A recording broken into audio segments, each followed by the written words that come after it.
The tectonic plates are shifting in Washington, and I have explosive information that's going to change everything you thought about the future of the Commanders. Today we have 3 stories ranging from respect to total revolution. First, we're talking about a loss that hits the heart of our organization and marks the end of a complete era. Then, I'll tell you about a veteran who arrived loaded with wisdom from the Patriots and is bringing secrets from Belichick that nitrogen monoxide one else has. Secrets that could be the difference between being good and being legendary. And to top it all off, get ready because there's a conversation between Kevin Durant and a Dallas superstar that has everyone in the DMV talking about a possibility that seemed impossible, but every day looks more real. I'm telling you this, if you leave now, you'll regret it for the rest of your life. Stay until the end because this is going to blow your mind. We start with news that pains us deeply, Commanders Nation. Frederick W. Smith, the founder of FedEx and a figure profoundly connected to our organization for over 2 decades, passed away this Saturday at 80 years old. And let me tell you, this isn't just any news. This is part of the Commanders' history, the closing of a chapter that defined generations of fans. Smith wasn't just a guy behind FedEx, not just a successful businessman. He was someone who invested in OUR team when no one else would. From 1999 to 2024, his company held the naming rights to our stadium. Do you remember all those years yelling at FedEx Field? Do you remember all the emotions, the victories, the defeats, the historic moments we lived there? Well, that was HIS legacy in our lives. This man bought a minority stake in the team in 2003, along with Robert Rothman and Dwight Shaw, at a time when the franchise needed financial stability and visionary leadership. But here's what I find incredible, and I'm going to tell you why this is important to us today. Smith was a Marine veteran who served in Vietnam, a business innovator who revolutionized the shipping industry, and someone who understood what it meant to build something from nothing with military discipline. That military mindset, that discipline, that long-term vision, that ability to see opportunities where others see problems. That's exactly what Dan Quinn is bringing to our organization right now. Smith built FedEx on the philosophy that when you promise something, you deliver. When you say something will arrive the next day, it arrives the next day. That's the same mentality Quinn is instilling in our players. The Commanders released a statement that says all we need to know about this man's character. They spoke of him as a respected philanthropist, an innovative businessman, and someone who served our country with honor in the Marines. But I want you to understand something deeper here. This man wasn't just successful in business. He was a leader who inspired thousands of employees, created a culture of excellence, and never settled for being second. And here's the detail that has me thinking deeply. Smith sold his shares back to Dan Snyder in 2021. Why would a man like that, a man who had invested in the team for almost 20 years, decide to leave? Because he knew what we all knew, that administration lacked the integrity, vision, and leadership to take this franchise where it deserved to be. This man had the business acumen to exit before everything completely imploded. Now I ask you this. Do you think if Smith were alive today, he'd be interested in what Josh Harris and Adam Peters are building? Of course he would. Harris has the same empire-building mentality. Peters has the long-term vision. And Quinn has that military discipline that Smith respected so much. But there's something else I want you to understand about Smith's impact on our organization. His son Arthur is the offensive coordinator for the Pittsburgh Steelers, and before that, he was the head coach of the Atlanta Falcons. Do you know where he started his NFL career? Right here, with the Washington Redskins. As a defensive quality control coach from 2007 to 2008. This family has football in their DNA. They have deep connections with our organization, and now Arthur is applying the lessons he learned from his father about leadership and excellence in Pittsburgh. I believe when we lose someone like this, we don't just lose a person. We lose A complete era of what it meant to invest in this franchise with vision and purpose.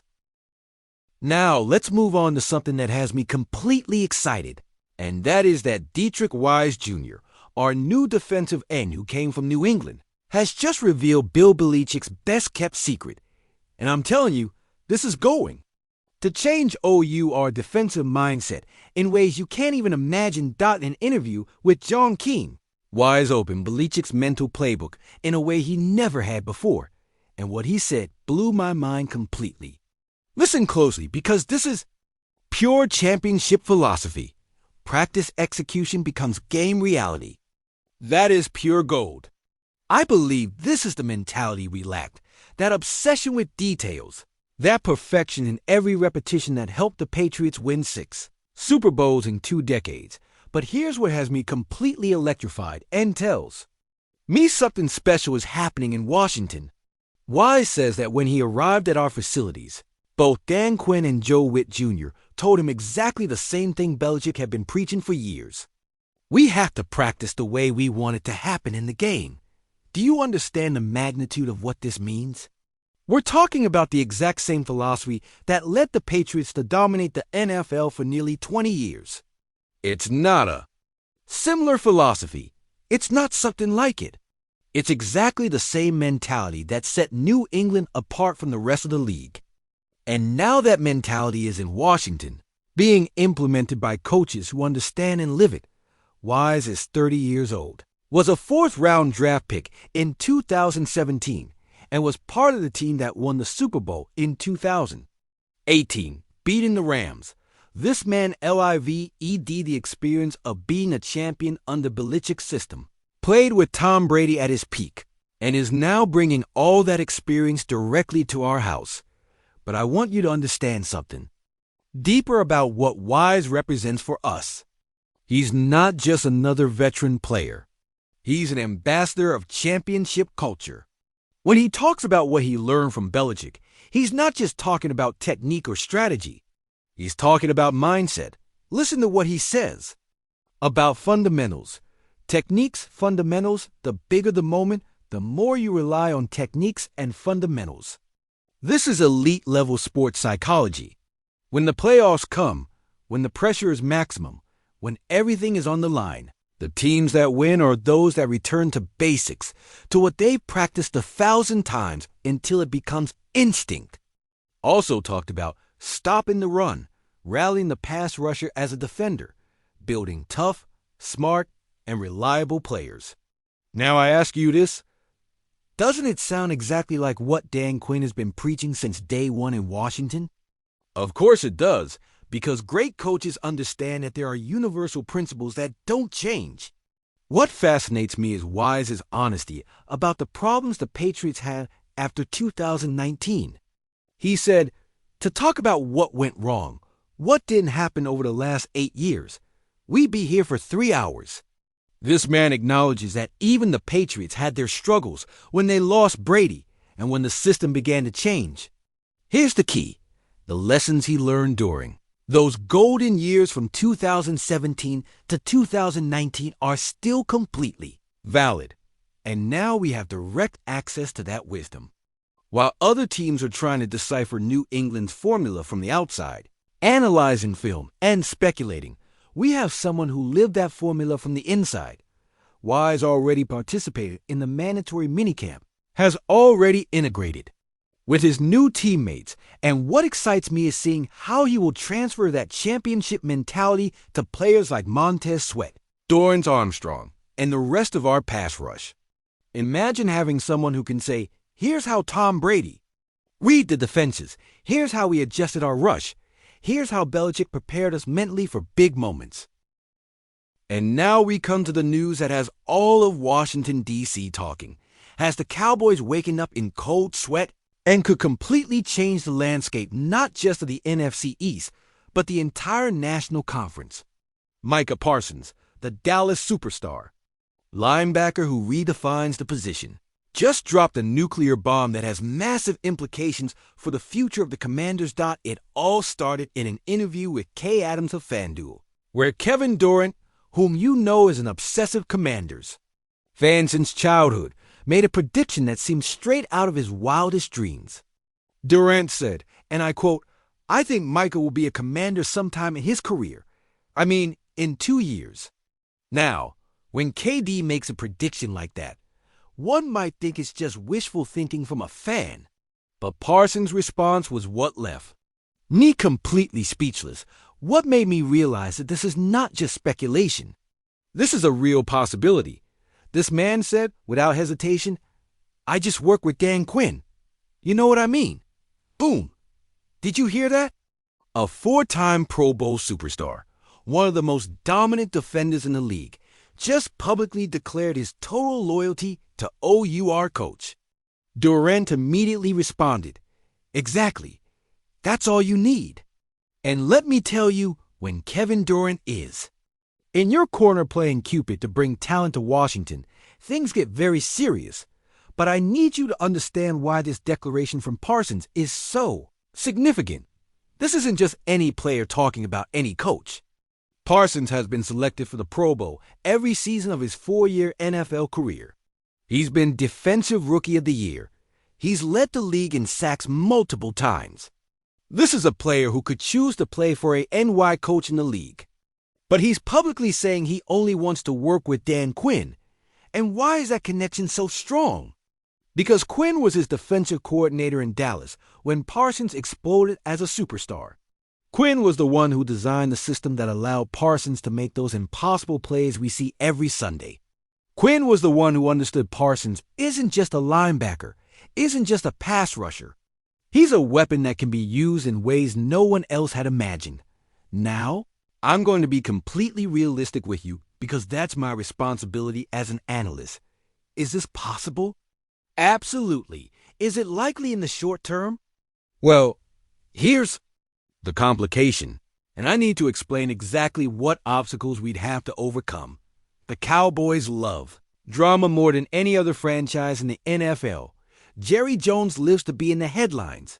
Lives to create controversy. Lives to keep people talking. It's exactly what they did with Dak Prescott, letting him play under the franchise tag in 2020 before signing him a year later. It's what they did with CeeDee Lamb and with Prescott last year, waiting until the last minute. To sign the extensions, Parsons is seeking a 5-year contract for over $200 million, which would make him the highest-paid defender in NFL history. And according to reports, both parties are in the same ballpark in terms of numbers. But Jerry Jones says he doesn't even know the name of Parsons' agent, David Maluta. That's pure Jones theater. The Cowboys can franchise tag Parsons. In 2026, which would mean any team wanting him would have to give up TWO first-round picks plus match or exceed any offer Dallas puts on the table. That's a massive price. But here's my point. When you're talking about a player who can change an entire franchise, when you're talking about someone who can be the difference between being competitive and being champions, that price is worth every penny. But I believe there are factors working in our favor that people aren't considering. First, Josh Harris has the deepest pockets in the NFL. This man can pay whatever it takes. Second, Adam Peters is building something special, a culture that attracts elite players. Third, Dan Quinn has already proven he can take a team to a conference. Finally, in his first year with a new organization, and here's the factor I think is more important than anything else. Parsons wants to play for Quinn. It's not a situation where we have to convince him, where we have to sell him the vision. He already knows the vision, already lived the success under Quinn, and is now seeing what Quinn is building in Washington. I don't believe this is a coincidence. When Kevin Durant makes that prediction, when Parsons responds like that, when all this is made public on a platform like FanDuel, these aren't random comments. These are signals. These are messages being sent. Parsons also mentioned that T.J. Watt's projected contract raised the price. Watt signed a 4-year extension for $112 million with Pittsburgh. Parsons wants to significantly surpass that. And I'm telling you, if we're willing to make that investment, if we're willing to give those draft picks, We could have the most dominant defender in the league playing in Washington. Imagine for a second of defense with Micah Parsons rushing the passer from any position, with Jonathan Allen dominating the interior, with Darren Payne wrecking offensive lines, with Montez Sweat from the other side, with Quan Martin in the secondary, and with Dietrich Wise Jr.'s wisdom teaching them Belichick's secrets. That would be a historic defense, a defense that could lead this franchise to its first Super Bowl in over 30 years. The Cowboys are going to do everything they can to retain him. They're going to play all their media games. They're going to promise whatever it takes. But here's the reality that Jerry Jones can't change. If Parsons really wants to play for Quinn, if he really wants to be part of something special in Washington, if he really wants to maximize his potential under the only coach who understands him completely, these things have a way of happening in the NFL. Look at what happened with other players who forced their way to play where they really wanted to be. Look at what happened with Russell Wilson, with Deshaun Watson, with Von Miller. When an elite player decides they want to be in a specific place, teams find a way to make it happen. Commanders Nation, after analyzing these 3 stories in depth, I have several important questions for you. First, do you believe the direct wisdom from Belichick that Dietrich Wise Jr. brings will be the X factor that takes our defense from good to legendary? Second, do you feel that Frederick W. Smith's legacy, his military mindset, his business vision, should inspire this new administration to build something lasting, something world-class that honors that history? And third, the million-dollar question that has the whole NFL speculating. Do you really believe Micah Parsons will end up wearing burgundy and gold in the next 2 years? Are you willing for Josh Harris to spend whatever it takes, for Adam Peters to give those draft picks, to bring the most dominant defender of the generation to Washington? I believe we are living an absolutely historic moment for this franchise. We have the perfect combination of deep respect for our past, practical wisdom of the present, and a future vision that can change everything forever. This is OUR time. This is OUR opportunity, and you are part of this family that's growing stronger every day. If these stories excited you as much as they did me, if you feel in your hearts that something special, something epic is happening in Washington, then I need you to become part of this official community right now. Subscribe, because every day we have exclusive information, analysis that you won't find anywhere else, and the most authentic passion for the Commanders on all of YouTube. Leave your comments below. Tell me which of these 3 stories impacted you the most. Tell me if you think Parsons is really going to come. Tell me if you think Wise is going to transform our defense. And don't forget to like this video if you want more content like this, more in-depth analysis, more information that others don't have. We are a family. We are Commanders Nation, and together we'll witness the building of something our children will remember forever. And remember, hail to the Commanders.